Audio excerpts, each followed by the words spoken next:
pendant ce confinement. Mais je voudrais partir tout de suite pour les États-Unis avec vous, Quentin Vinet. Pourquoi ? Bien parce que la situation ne s'arrange pas aux États-Unis, loin de là, elle devrait même s'aggraver. Et pourtant, les Américains commencent déjà le déconfinement. Quentin. D'abord les chiffres, le dernier bilan aux États-Unis, 68 000 morts et un tiers des cas recensés dans le monde.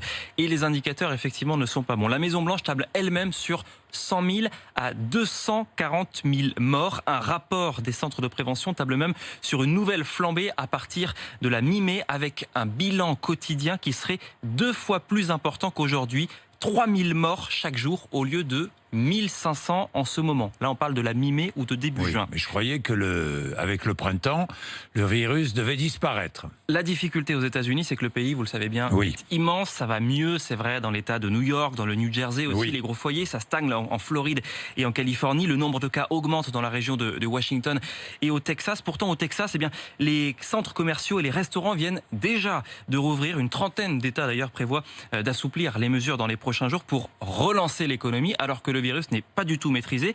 D'ailleurs, les Américains n'ont pas attendu. La mobilité est en hausse depuis 10 jours. Cela joue évidemment sur le nombre de cas, selon un institut qui est accusé d'être trop optimiste d'ailleurs.